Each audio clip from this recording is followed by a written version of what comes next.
Экстренные службы наготове. Кромка ледостава на Енисее продолжает движение вверх по течению. В ближайшие сутки вода может пойти верхом в районе Подсинских дач.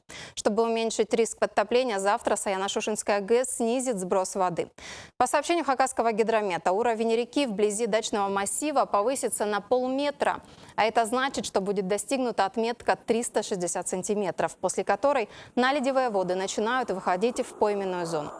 Тем, кто проживает постоянно на дачах по берегу Енисея, на всякий случай следует подготовиться к эвакуации, собрать ценные вещи и убрать запасы из погреба. Владельцам участков также спасатели рекомендуют позаботиться об имуществе.